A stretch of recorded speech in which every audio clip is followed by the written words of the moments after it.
मोक्षमार्गस्य नेतारम् हेतारं कर्मभूरताम् ज्ञातारं विश्वतत्त्वानां वन्दे तद्गुणलब्धये वन्दे तद्गुणलब्धये। मोक्षमार्ग के नेता एवं कर्म पर्वतों के भेदक और विश्व के सब तत्वों के ज्ञायक चेतन संवेदक सद्गुण आप समान प्राप्त हो यही भावना भाकर दे विनय पूर्वक करूं वंदना बारंबार जिनेश्वर के बारंबार जिनेश्वर के।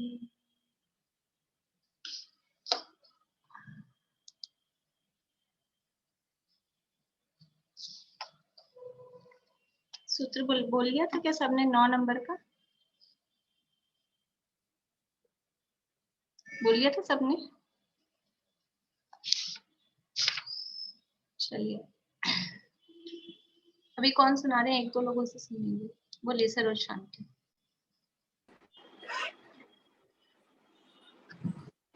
काय वांग मन कर्म योग है, स आश्रव है, शुभ है पुण्य शा शुभ है पापस्य, स कसाया कसायो सांप्रदायिक एरियापथियो।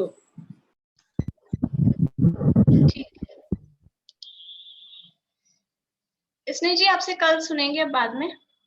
अभी आगे बढ़ते हैं, फिर बाद में अपन बहुत लेट हो जाते हैं, नहीं तो 2-2 3-3 लोगों से डेली सुनेंगे। और जिन लोगों ने एक बार सुना दिया है अभी वो रिपीट नहीं करें, फिर आगे 8-10 सूत्र ज्यादा हो जाएंगे, फिर वो बाद में बताएं, ठीक है ना। अपनी बात चल रही थी यहाँ पर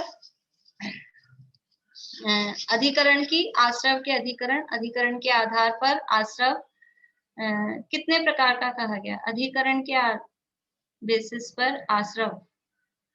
बोले नीलम भाभी।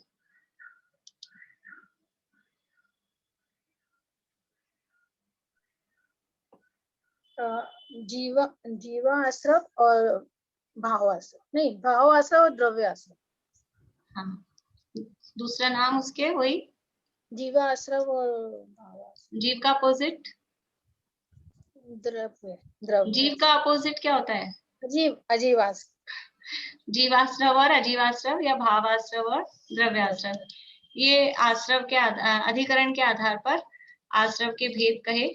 तो जीवाधिकरण या जीवाश्रव के कितने भेद कहे?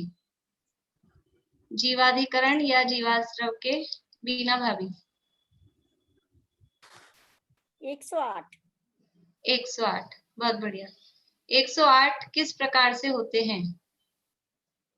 108 जीवाश्रव किस प्रकार से होते हैं? अनीता जी बोलिए, कोठारी। 5 इंद्रिय, 4 कषाय, 108 बताना है। 108, सॉरी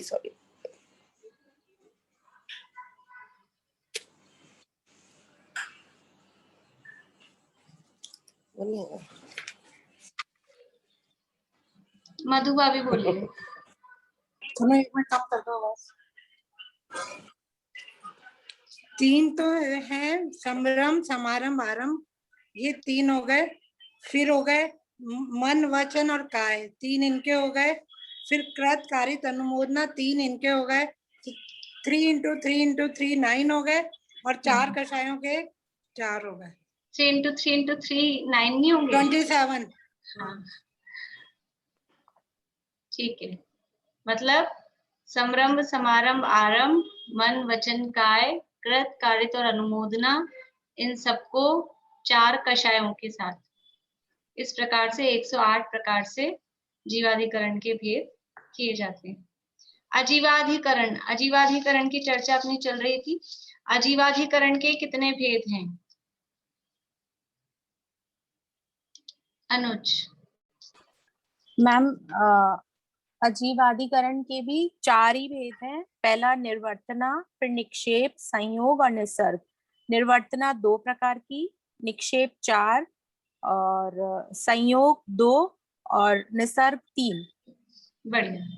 इस तरह से ये अजीवाधिकरण के मूल में कहें तो 4, नहीं तो सब मिला के 11 प्रकार का अजीवाधिकरण कहा जाता है। तो यहाँ हमने देखा था निर्वर्तना किसे कहते हैं।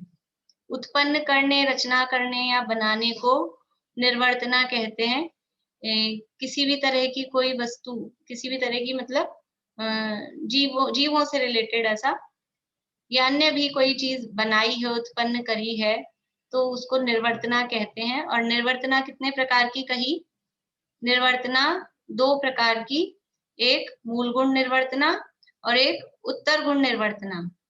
मूल गुण निर्वर्तना किसे कहते हैं? बोलो प्रीति। मतलब जीव को उत्पन्न करें, जीव हाँ, पैदा। क्या क्या उत्पन्न हो जाए उसमें, जैसे मन, वचन, काय, श्वासोच्छ्वास, ये सब जिसमें रचना हो जाए वो कहलाती है मूल गुण निर्वर्तना। अर्थात वो जीव ही उसमें पैदा हो गया है। मन, वचन, काय, श्वासोच्छ्वास, प्राण आ गए ना उसमें, ये प्राणों में है, तो वो मूल गुण निर्वर्तना कहलाती है।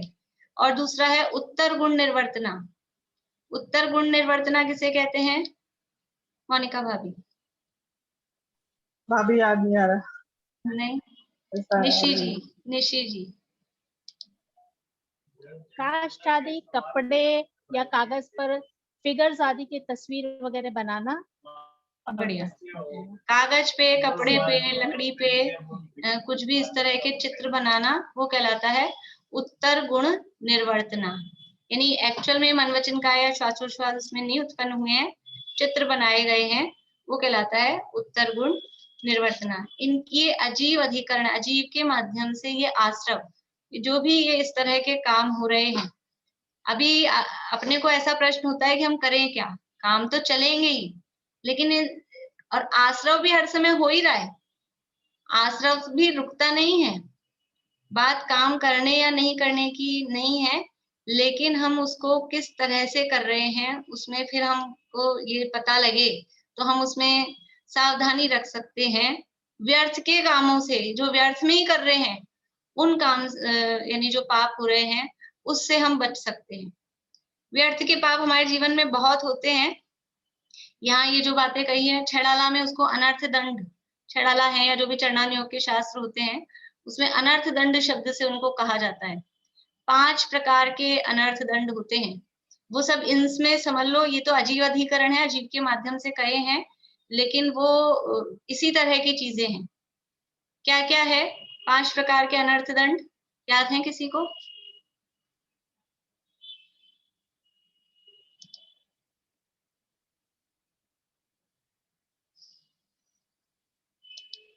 सब सोच रहे हैं।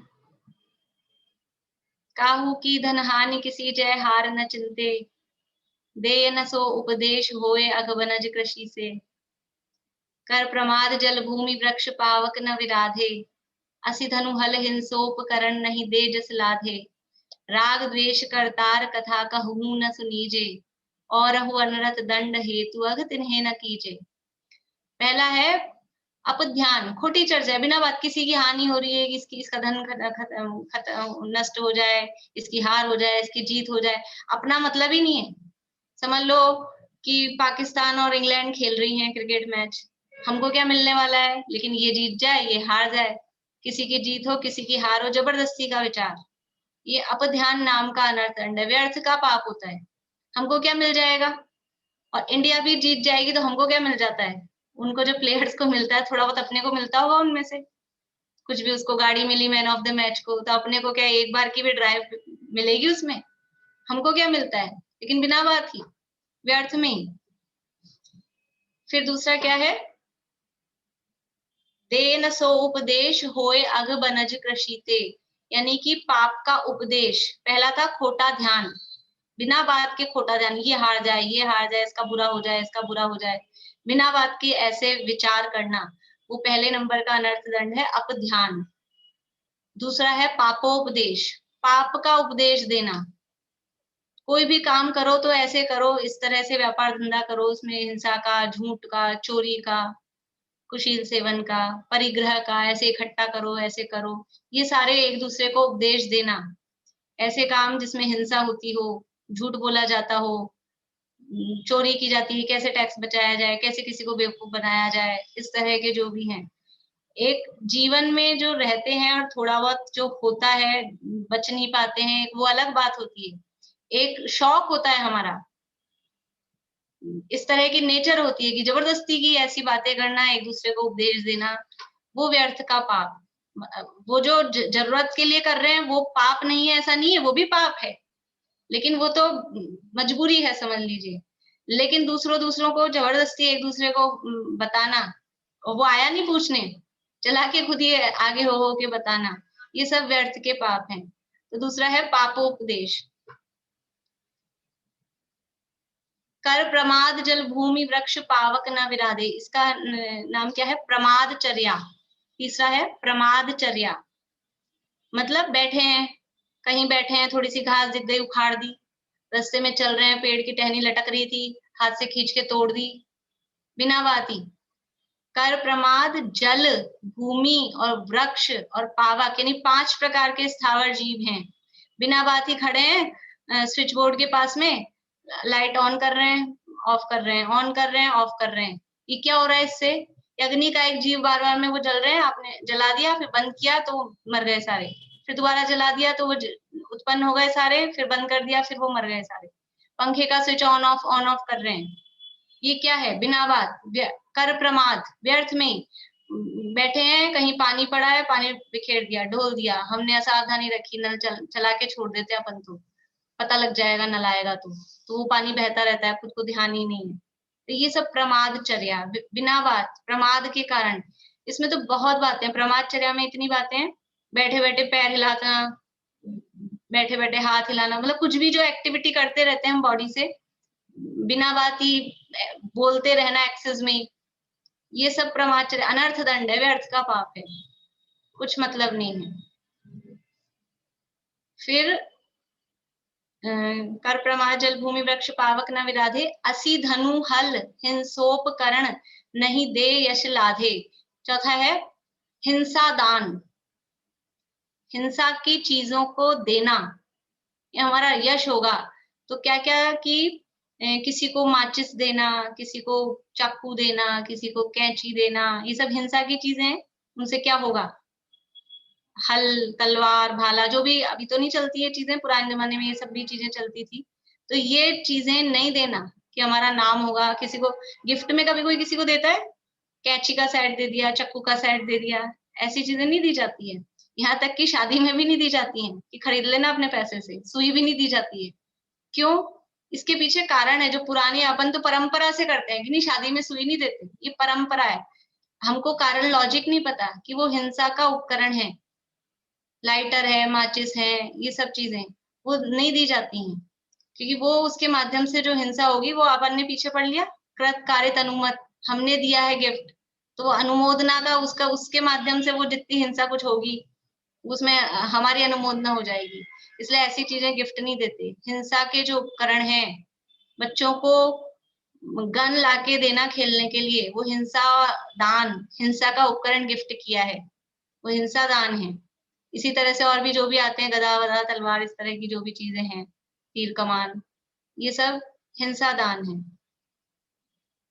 और लास्ट है राग द्वेष करतार कथा कहूं न सुनीजे।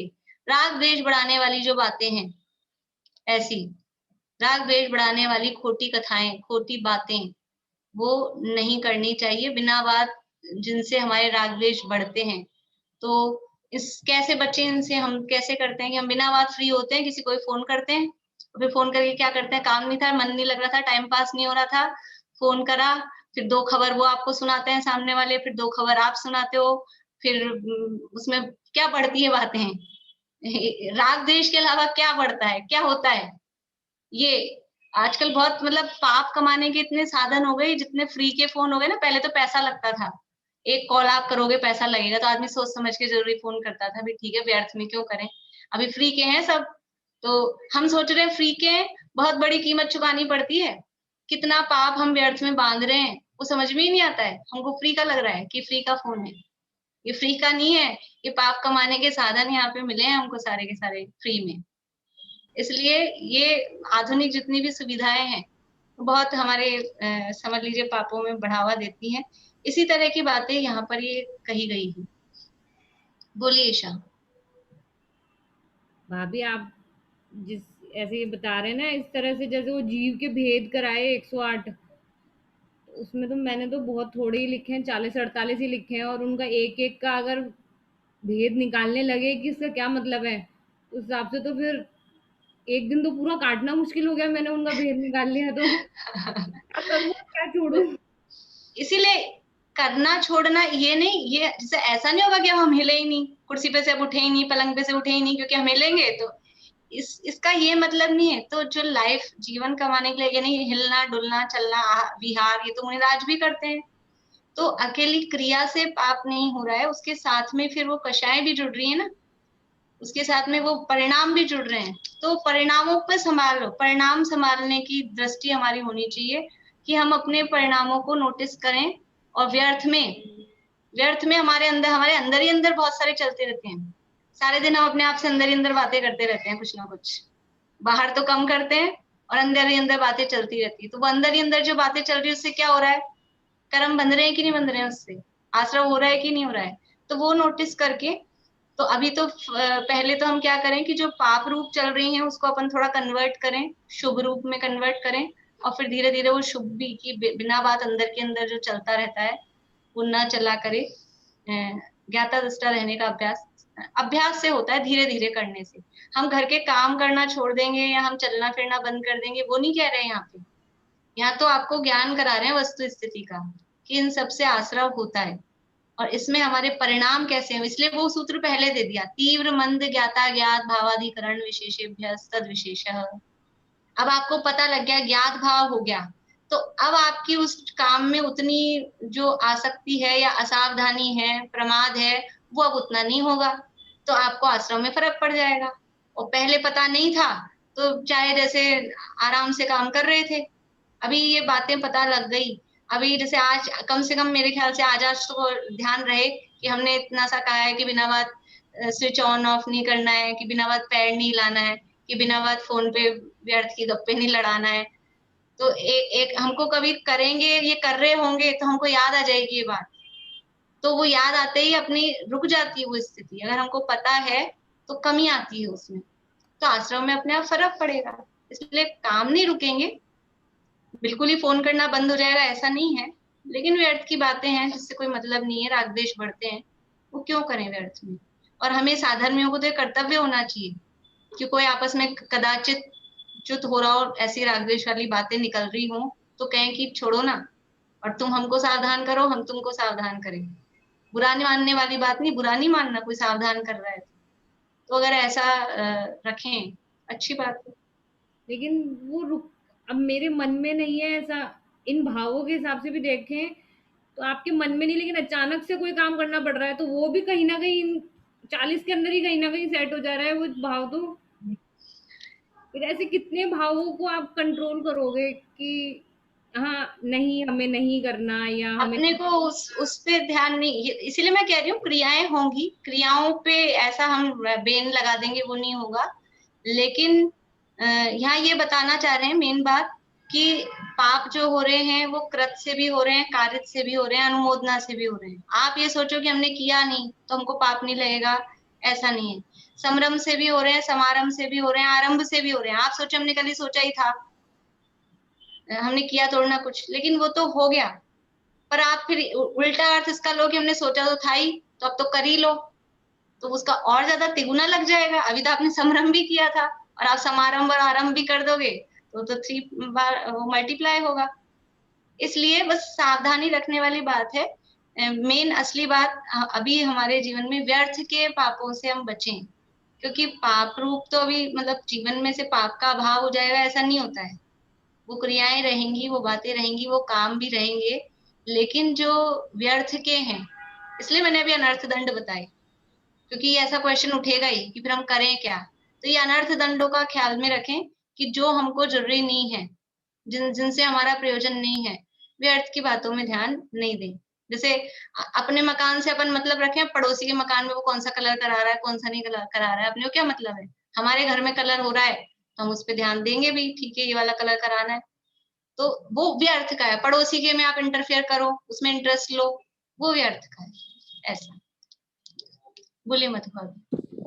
ये पहले नंबर का कौन सा बताया था आपने, वो रह गया मेरे को नोट करना। अप ध्यान, अप अप ध्यान, खोटा ध्यान। अच्छा अप ध्यान, ठीक है। इसमें क्या होता है? किसी की जीत हार की विचार करना, ये हार जाए, ये जीत जाए, इसका बुरा हो जाए, दूसरों का, ऐसा। देखिए तो यहाँ अपन ने देखा था निर्वर्तना 2 प्रकार की हो गई, निक्षेप 4 प्रकार के रखने से संबंधित हैं। किसी भी वस्तु को बिना देखे रख रहे हैं, अचानक से रख दिया, दुष्टता से गुस्से में आके पटक दिया, इस तरह से, या बिना शोधी बिना साफ की भी जमीन पे रख दिया, तो वो सब निक्षेप से संबंधित बातें हैं। फिर संयोग, संयोग 2 प्रकार के, एक उपकरण संयोग और एक भक्तपान संयोग। उपकरण मतलब शुद्ध अशुद्ध उपकरणों में, वस्तुओं में, शुद्ध वस्तुओं में अशुद्ध वस्तुएं मिला देना, ऐसा ये उपकरण संयोग होता है। और भक्तपान यानी भोजन पानी की, खाने पीने की चीजों में ऐसा मिला देना, मर्यादा की चीजों में बिना मर्यादा की मिला देना, सचित्त चीजों में अचित्त चीजें मिला देना, इस तरह का कुछ भी, बहुत सारी बातें हमने उस दिन की थी, तो ये सब कहलाता है भक्तपान संयोग। अब है निसर्ग।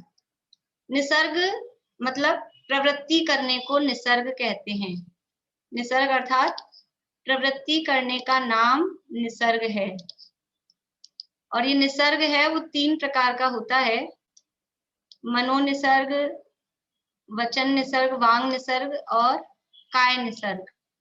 इस तरह से 3 प्रकार का निसर्ग होता है। और निसर्ग का मतलब है प्रवृत्ति करना, तो ये प्रवृत्ति 3 प्रकार से की जा रही है, मन के माध्यम से, वचन के माध्यम से और काया के माध्यम से। 3 प्रकार से जो प्रवृत्ति की जाती है वो निसर्ग कहा जाता है।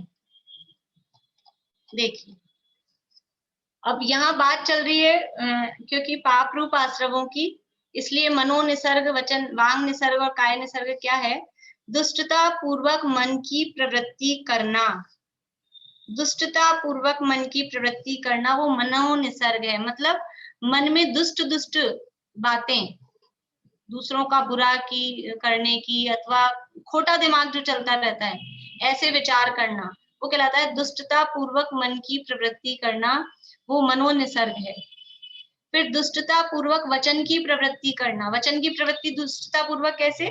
वचनों से बहुत कठोर शब्द बोलना, जैसे जो कर्कश वाणी, जैसे ऐसे शब्द होते हैं ना कुछ बहुत सुनने में ऐसे कठोर लगते हैं, इस तरह के वचन बोलना।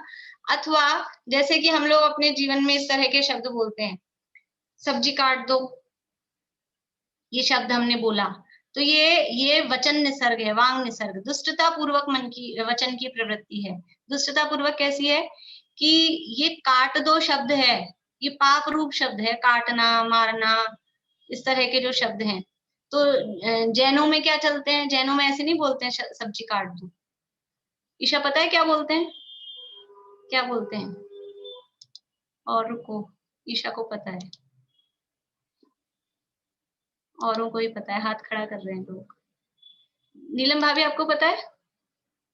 सब्जी काट दो नहीं बोलते तो क्या बोलते हैं?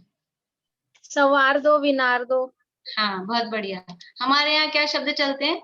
सब्जी संवार दो, सब्जी सुधार दो, सब्जी बनार दो, ये शब्द चलते हैं। काट दो शब्द नहीं चलता है। इसलिए ये जो काट दो शब्द है ये वांग निसर्ग है।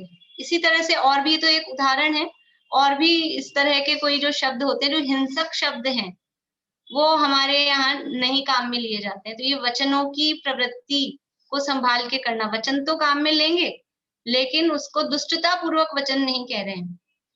बाल भी, बालों के लिए ऐसे नहीं बोलते थे बाल कटाया हो, बाल छांट दो, ऐसे ऐसे शब्द पुराने जमाने में चलते थे, अब तो भूल भी गए वो शब्द भी मतलब चलते हैं कि नहीं चलते हैं, अपने को भी अच्छे से नहीं आते होंगे, वही शब्द चलते हैं। इसी तरह के। तो ये जो हिंसक शब्द हैं उनको नहीं बोलना, और यदि उनको बोल रहे हैं तो वो वांग निसर्ग है, और ऐसे हिंसक शब्द हमें नहीं बोलना चाहिए। बोलिए मधु भाभी। दीपिका जी बोलिए। छीलना भी गलत शब्द है क्या? हाँ, वैसे उसको संवार दो, सुधार दो, ऐसे ही बोलते थे। छीलना भी गलत है। हाँ, पर वो काटना तो बिल्कुल ही बहुत ही हिंसक वाला शब्द हो जाता है। पर जो शब्द मुख्य अपने चलते थे ना, संवार दो, सुधार दो, बनार दो, ये तो हम कोशिश करें तो इन शब्दों को, अभी छोटे बच्चे हैं उनको भी वो अपन घर में वही बोलें तो वो सीख जाते हैं बच्चे भी। और हमारी एक बार बुद्धिपूर्वक आदत डालनी पड़ती है, तो बार बार में काट दो भी निकल जाएगा, आप कोशिश करोगे, फिर ध्यान रख के नहीं संवार दो या बनार दो, फिर अभ्यास करेंगे तो हो जाता है। इसमें तो कोई अपने को मेहनत लगनी नहीं है, सरल से काम है और अपन पाप से बच सकते हैं। बोलिए शशि जी।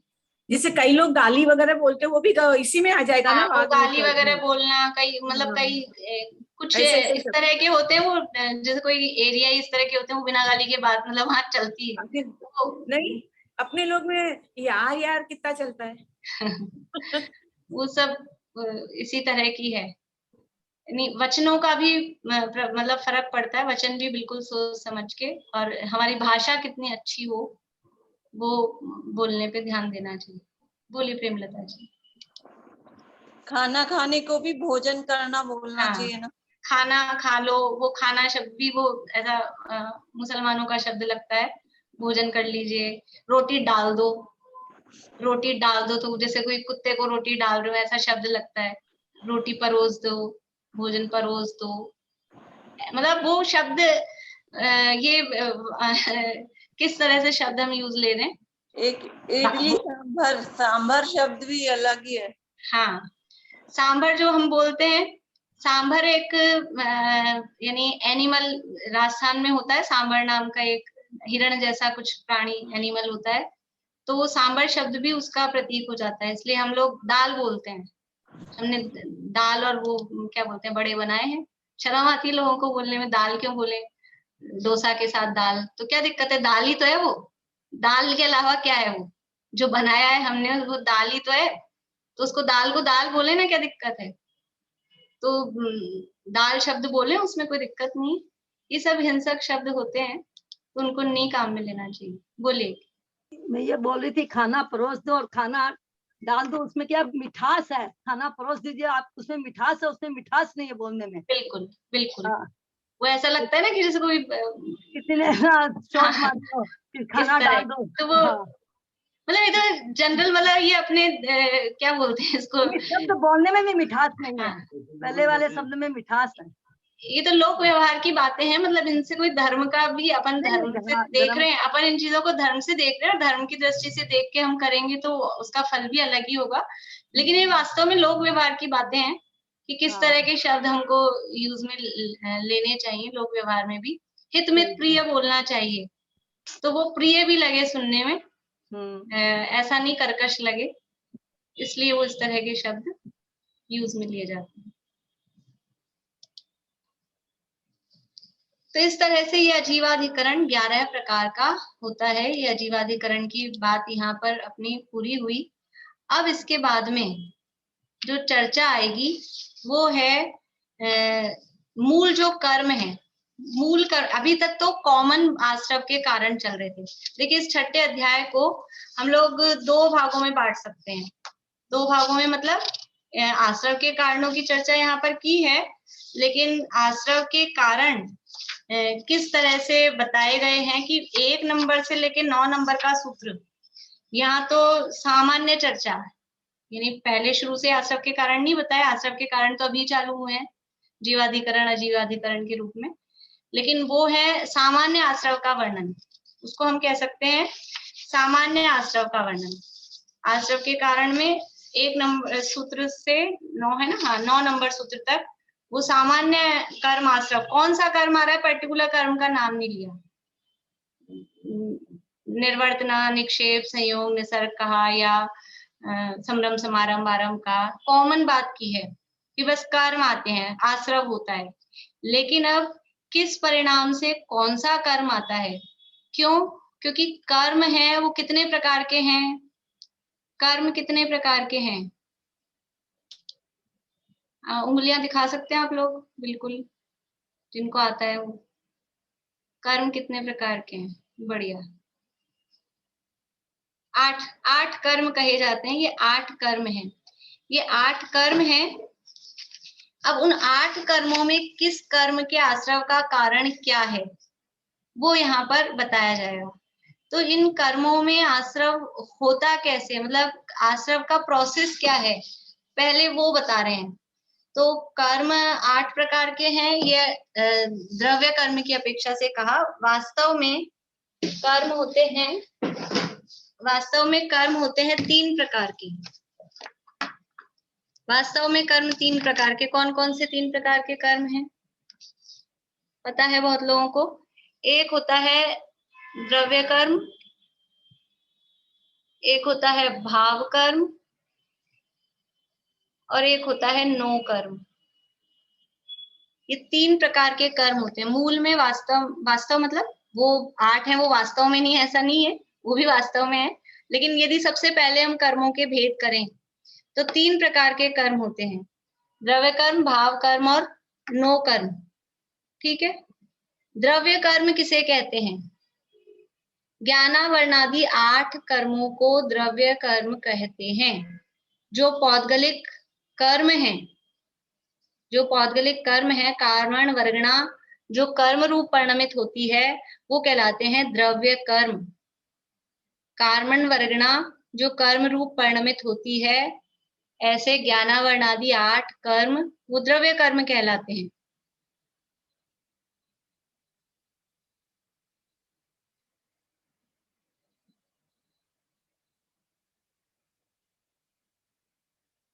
ठीक है। तो जो हम 8 समझ रहे हैं वो क्या है वास्तव में?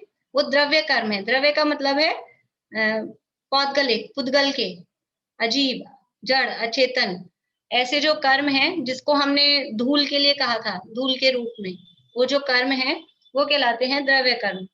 दूसरे है भाव कर्म। भाव कर्म अर्थात जीव के विकारी भाव, यानी जीव के मोह राग द्वेष आदि भावों को भाव कर्म कहते हैं।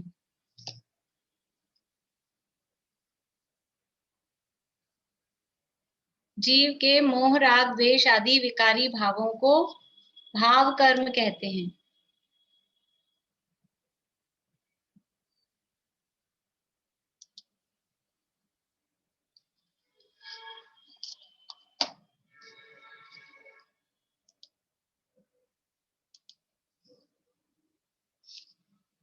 भाव से मतलब ये तो थे पुद्गल के, धूल जैसी थी, ये पुद्गल के नहीं है, ये तो जीव के परिणाम है। क्रोध, मान, माया, लोभ, मोह, राग, द्वेष, ये जीव के भाव हैं।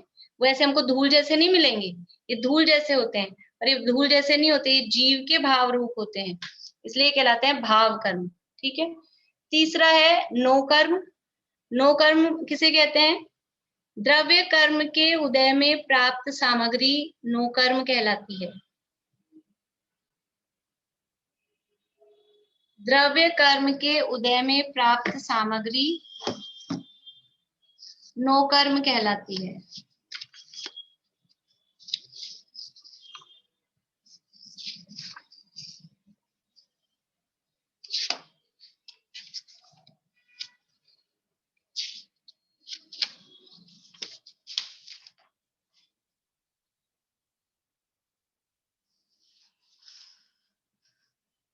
ठीक है, ये 3 है, द्रव्य कर्म, भाव कर्म और नो कर्म। नो कर्म मतलब द्रव्य कर्म के उद्देश्य में प्राप्त सामग्री में क्या क्या आएगा? शरीर मिला।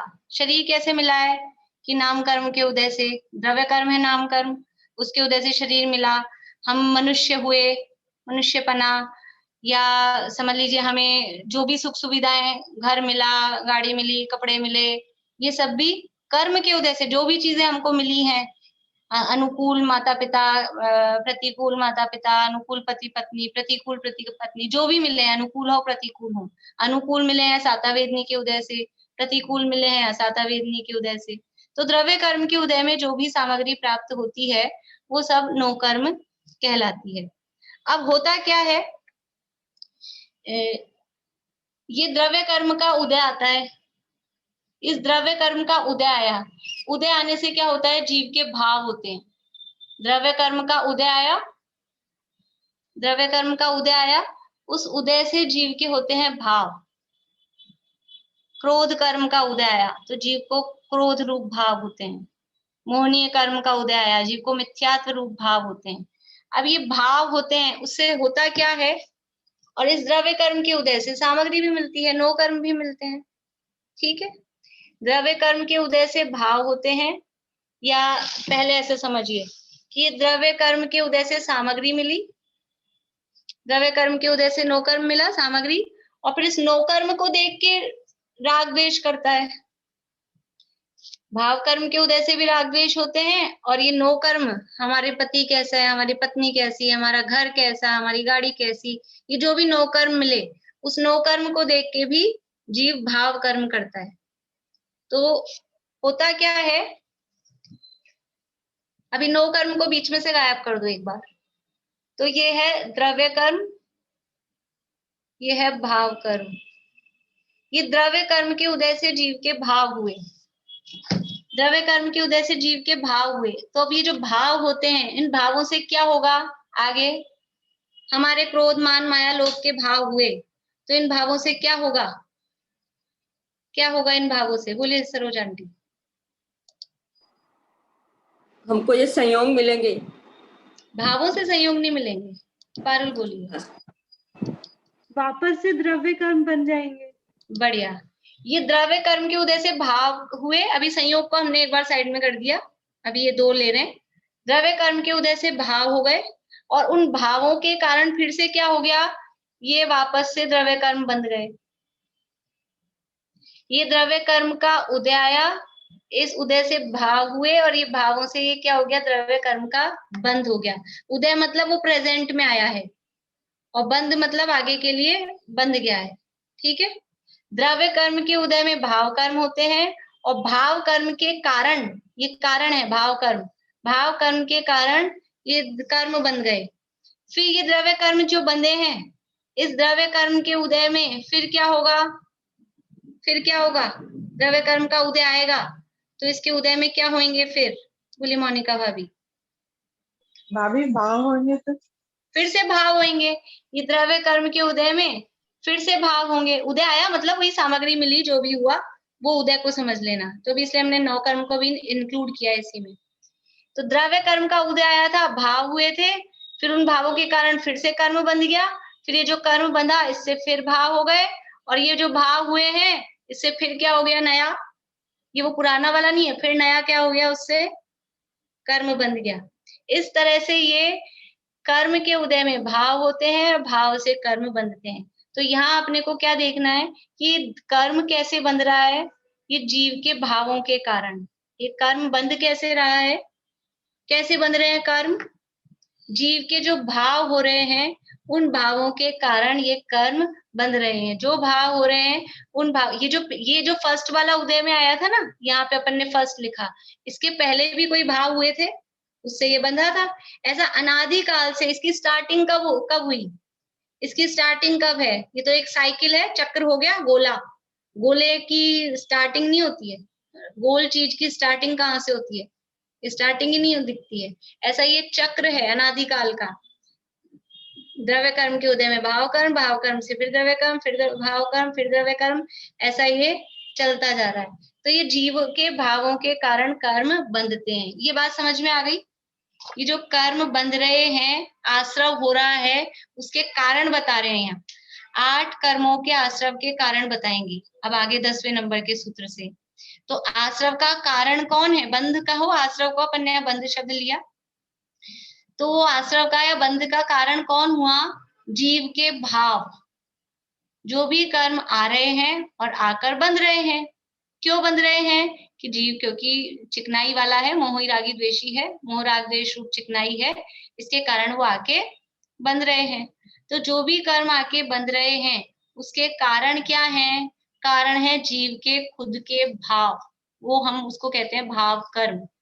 तो वो कैसे कैसे भाव हैं, किस भाव से कौन सा कर्म बंधता है, या कौन सा कर्म किस भाव के कारण बंधता है, ये यहाँ पर अब अलग अलग बता रहे हैं विशेष रूप से। अभी चर्चा चल रही थी सामान्य रूप से, तीव्र भाव, मंद भाव, मनोनिसर्ग, वचन निसर्ग, या फिर संभ्रम समारंभ, कृतकार्यता अनुमोदना, ये सामान्य रूप से कहा था। अब एक एक कर्म का पर्टिकुलर बताएंगे कि ये क्यों बंधते हैं। हमारे ऐसा उदय, हमको बंधन समझ नहीं आता है। हमको क्या समझ में आता है?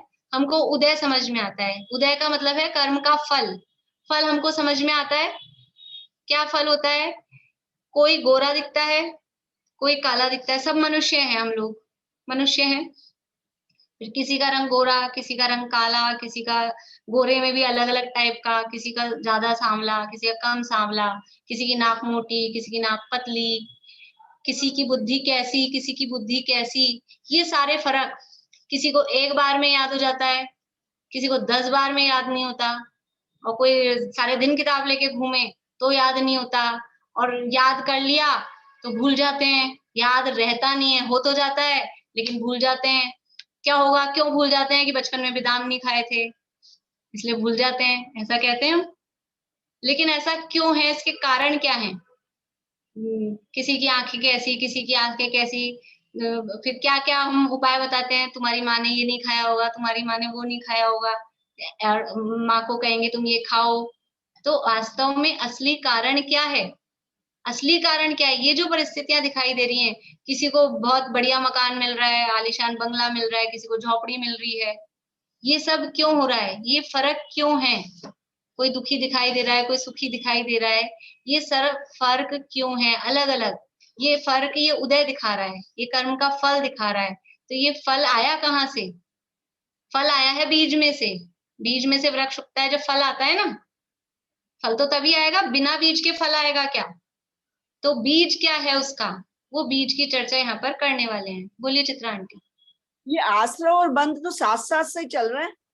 हाँ, आश्रव और बंध, क्योंकि 10वें गुणस्थान तक आश्रव भी है और बंध भी है, तो आश्रव और बंध एक साथ ही होते हैं। साथ ही हो रहे हैं, इनमें तो फर्क करना मुश्किल। फर्क नहीं है, नहीं फर्क करना मुश्किल, कर्मों का आना वो आश्रव है और आके चिपकना वो बंध है। लेकिन क्योंकि ये दोनों एक साथ ही होते हैं और समय भेद भी नहीं है, इसलिए हम शब्द भी कॉमन यूज में चल जाते हैं। कभी आश्रव बोलते हैं, कभी बंध बोलते हैं। ये अभी आश्रव के कारण बताए जा रहे हैं, फिर हम ही इसको चलते फिरते में बंध के, ज्ञानावरण का बंध कैसे होता है ऐसे बोलेंगे। वो दोनों बहुत मिले जुले घनिष्ठ हैं। जैसे घर में 2 बच्चे होते हैं तो कभी किसी का नाम बोल देते हैं, कभी किसी का नाम बोल देते हैं, मतलब एक दूसरे में भेद ही नहीं करते, दोनों को एक ही नाम से ऐसा बोल देते हैं। वैसे ही यहाँ पर घनिष्ठता है। में पहले आश्रव लेते हैं, फिर बंध लेते हैं अपन नाम जब। हाँ, क्योंकि क्रम जब बताएंगे तो कर्म आए बिना बंधेंगे कैसे, तो हम समझाने में वो समय भेद होता है, लेकिन वास्तव में वो आते हैं और उसी समय बन जाते हैं। वैसे समय भेद नहीं एक्चुअल में, लेकिन अगर हम किसी को बताएंगे तो फिर कहेगा ना आए बिना बंधा कैसे, तो इसलिए पहले आश्रय लेते हैं, उसके बाद में बंध कहते हैं ऐसे। तो अब यहाँ पर सबसे पहले बता रहे हैं ज्ञानावरण कर्म के आश्रव के कारण।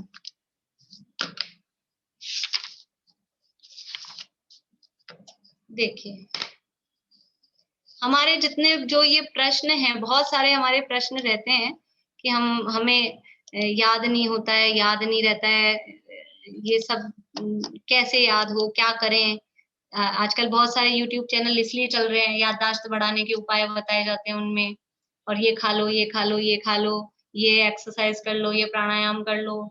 वास्तव में असली वो सब भी कारण हो सकते हैं, वो सब भी निमित्त हो सकते हैं, लेकिन असली बिल्कुल मूल एक्चुअल कारण क्या है कि हमें याद क्यों नहीं होता, हमें याद क्यों नहीं रहता, हमारा ज्ञान कम या ज्यादा ये क्यों है, उसके कारण यहाँ पर बताए जा रहे हैं। तो ज्ञानावरण और दर्शनावरण 2 कर्म हैं। देखिए पहले ये ज्ञानावरण किसे कहते हैं, दर्शनावरण किसे कहते हैं, पहले इसकी भी चर्चा अपन करें। काफी लोग हो सकता है इससे भी अनभिज्ञ हों कि ज्ञानावरण का काम क्या है और दर्शनावरण का काम क्या है। अभी पहले ये चर्चा कर लेते हैं अपन, अपने पास समय भी कम है, फिर ये सूत्र कल ही स्टार्ट करेंगे कि ज्ञानावरण ये कर्म है। ज्ञानावरण कर्म का काम क्या है? ज्ञानावरण कर्म का काम है ज्ञान पर आवरण डालना। ज्ञान पर आवरण डालना मतलब जैसे कि ये मार्कर है और ये मार्कर पे ये डाल दिया आवरण, ठीक है। ऐसा ज्ञान पर आवरण डालना, तो आवरण यानी वो कर्म, कर्म है आवरण। ये कर्म कितना, ये कपड़ा डाला है ना हमने इस पे, ये कपड़ा कितना मोटा है या पतला है। अगर एकदम पतला सा होता तो आप लोगों को दिख जाता, ये तो थोड़ा भी कलर्ड भी है, मोटा भी है, अब इसके नीचे क्या है पता नहीं चलेगा किसी को, ऐसा ज्यादा नहीं दिख रहा, लेकिन फिर भी इतना आइडिया लग रहा है कोई लंबी सी चीज है, ऐसा आइडिया लग रहा है, आवरण आ गया है तो। और अगर ये पतला होता है तो दिखती है वस्तु, लेकिन धुंधली धुंधली दिखती है। और अगर ये और मोटा होता है तो ये भी पता नहीं लगता है कि लंबी सी कोई ऐसे डंडे जैसी चीज है या कुछ है। तो ये ज्ञान पर इस तरह से आवरण आता है, और वो कर्मों का आवरण, तो वो हमारे ज्ञान को मंद करता जाता है। आवरण अगर कपड़ा, अगर वो आवरण जो है वो पतला है तो वो कहलाता है, उसका क्षयोपशम है, यानी ज्ञान प्रकट होता है। यदि आवरण पतला होगा तो ज्ञान प्रकट होता है, और आवरण मोटा होगा तो ज्ञान प्रकट कम होगा, नहीं होगा, न के बराबर होगा, बिल्कुल ही ज्ञान प्रकट नहीं हुआ, ऐसा तो होता नहीं है। कुछ तो समझ में आता ही है कि कुछ तो है ढका हुआ, आवरण डला हुआ होता है तो ये तो समझ में आता है कि इसके नीचे कुछ ढका हुआ है, इसलिए बिल्कुल ही ज्ञान नहीं होता, ऐसा नहीं है। तो ज्ञानावरण कर्म है, वो हमारे ज्ञान पर आवरण डालता है, हमें ज्ञान नहीं होने देता है। और जितना जितना इस कर्म का उदय कम होता है उसको बोलते हैं क्षयोपशम। उदय होता है उतना ज्ञान नहीं होता है, जितना ज्ञानावरण कर्म का उदय है उतना ज्ञान नहीं होता है, और जितना क्षयोपशम होता है उतना ज्ञान होता है। क्षयोपशम मतलब वो कपड़ा कितना पतला है, वो कहलाता है क्षयोपशम। तो कर्म का क्षयोपशम, ज्ञानावरण कर्म का क्षयोपशम होने पर ज्ञान प्रकट होता है, और ज्ञानावरण कर्म का उदय होने पर ज्ञान कम होता है, ढकता है, प्रकट नहीं होता है। समझ में आ रहा है आप लोगों को? बात समझ में आ रही है? बहुत सारे नए लोग हैं, वीडियो बंद अगर रहती है और उनको नहीं समझ में आता है तो फिर ऐसे तो मुझे चेहरे दिखते हैं तो मुझे समझ में आ जाता है कि किसी को नहीं समझ में आ रहा है, लेकिन आप लोग पूछ सकते हैं नहीं समझ में आ रहा हो तो ये ज्ञानावरण कर्म हुआ, जो ज्ञान पर आवरण डाले, ज्ञान को ढके, ज्ञान को मंद करे, वो कर्म कहलाता है ज्ञानावरण कर्म। दूसरा कर्म है दर्शनावरण। इसी तरह से जो हमारा एक दर्शन नाम का गुण है, एक ज्ञान नाम का गुण है जीव का, एक दर्शन नाम का गुण है, तो उस दर्शन गुण पर जो आवरण डालता है, दर्शन नहीं होने देता है, वो कहलाता है दर्शनावरण कर्म। ठीक है, और ये दोनों कर्मों के आश्रव के कारण लगभग सिमिलर से हैं, दोनों साथ साथ ही बंधते हैं, साथ साथ ही उनका नाश होता है, साथ साथ से ही रहते हैं, इसलिए उनके आश्रव के कारण भी यहाँ पर इकट्ठे बताए गए हैं, दर्शनावरण और ज्ञानावरण के आश्रव के कारण। कल हम मतलब इसको शुरू करेंगे। अभी आप लोगों को किसी को कुछ पूछना हो तो पूछ सकते हैं। नहीं है? एक हाथ बोलिए निर्मल जी। आपने निसर्ग 2 ही लिखा है, एक तो मनोनिसर्ग, वांग निसर्ग और काय निसर्ग, अच्छा तीसरा रह गया था। ठीक है, आप लोगों ने समय, हाँ वो वचन की बात है, दुष्टता पूर्वक काय की प्रवृत्ति करना, वो काय निसर्ग है। मतलब शरीर से इस तरह की प्रवृत्ति करना जिससे शरीर के पोस्चर इस तरह के बनाना, दुष्टता पूर्वक को चला के किसी को कोहनी मारना या इस तरह से बैठना, इस तरह की जो भी शरीर की जो चेष्टाएं हैं दुष्टता पूर्वक, यानी दूसरे का बुरा चाहने वाली इस तरह की जो है शरीर की आकृतियां या शरीर की प्रवृत्तियां, वो सब कहलाती है काय निसर्ग। और उस दिन क्रियाएं भी 5 ही लिखवाई। क्रियाएं 5 ही लिखवाई? हाँ। कौन सी? तो दिखाई ना, प्रयोग क्रिया, क्रिया समाधान क्रिया, ये तो पूरी 25 नहीं, ये तो पूरी हो गई थी 25। आपने 5 ही लिखवाई, वो डिक्टेशन तो 5 की दी थी। आप अपना फोन नंबर दीजिए मेरे को बुक के लिए। आप ले लीजिएगा जिनसे आपने लिया है ना ये लिंक, उनसे ले लीजिएगा नंबर। अच्छा, ये पूरी हो गई थी, 25 क्रियाएं तो पूरी हो गई थी। बोलिए पारुल। भाभी, कर्म का उदय होने पर उसका ज्ञान नहीं होता, शब्द होने पर जितना उपशम है उतना ज्ञान हो रहा है, उपशम होने पर केवल ज्ञान हो जाता उपशम है। नहीं होता, ज्ञान का उपशम नहीं होता। ज्ञान मतलब ज्ञानावरण कर्म का, ज्ञान का नहीं, मतलब ज्ञानावरण कर्म का उदय होता है या शयोपशम होता है या नष्ट होता है, उपशम नहीं होता, शयोपशम होता है। ठीक है, क्षयोपशम तो जितना है उतने अंश में ज्ञान प्रकट होगा। उतने अंश में ज्ञान प्रकट है, और जितना प्रकट नहीं है उतना उदय है। और केवल ज्ञान प्राप्त होगा जब नष्ट हो जाएगा पूरा। नष्ट हो जाएगा, क्षय हो जाएगा, उपशम नहीं तब होता। दो ही होते हैं। 3 हो गए ना, एक उदय, एक क्षय उपशम, एक क्षय, 3 हो गए। और किसी का प्रश्न है कोई?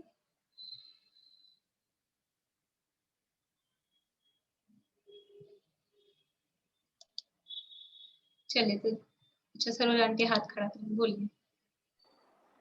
द्रव्य कर्म की परिभाषा एक बार बताओ। द्रव्य कर्म, हाँ, कर्म रूप परिणाम, कर्म क्या लिखवाई थी मैंने तो वैसे बोल के लिखवाई थी, कोई बोलेंगे जिन्होंने लिखी हो तो वो सेम हो जाए आप लोगों की। अरुण लिखी आपने? बोलिए। ज्ञानावरण आदि कर्मों को द्रव्य कर्म कहते हैं। जो कार्बन वर्गनाएं कर्म रूप परिवर्तित होती हैं वह द्रव्य कर्म कहलाती हैं। हाँ, जो कार्बन वर्गनाएं कर्म रूप परिणमित होती हैं, हाँ, ऐसे ज्ञानावरणादि 8 कर्मों को। हाँ, ठीक ठीक है, बोलिए दीपिका जी। दर्शनावरण में भी वैसे ही होगा, ज्ञानावरण जैसे ही उदय, क्षयोपशम। हाँ हाँ, सेम सेम। जितना प्रकट नहीं है उतना उदय है, जितना प्रकट है उतना क्षयोपशम है, और जब केवल ज्ञान होता है तब उसका क्षय हो जाता है।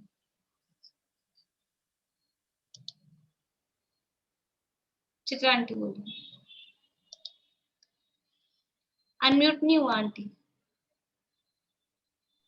ये ज्ञानावरण की उदय होने पर क्या लिखेंगे, कितना हुआ? ज्ञानावरण का उदय होने पर ज्ञान प्रकट नहीं होता, तो ज्ञानावरण का जितना उदय है उतना ज्ञान प्रकट नहीं है, और जितना क्षयोपशम है उतना ज्ञान प्रकट है। आज आंशिक टाइप हो गया। हाँ, 5 भाव पढ़े थे ना अपन ने दूसरे अध्याय में, 5 भाव में। आप वाले वो देखना एक बार फिर से नोट्स, तो समझ में। हाँ, उस आ जाए। बोलिए।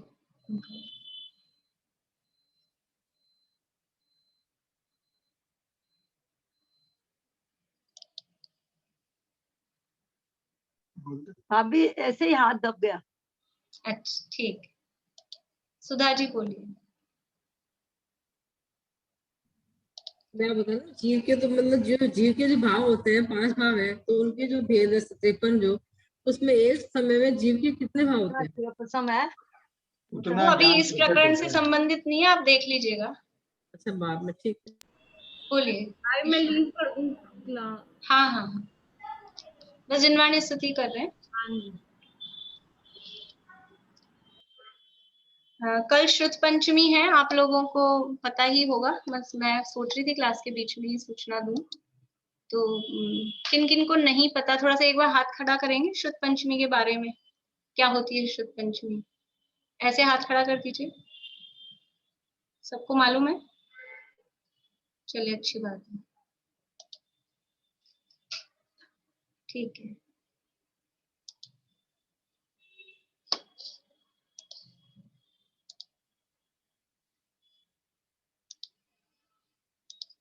जिनवाणी स्तुति बोलते हैं।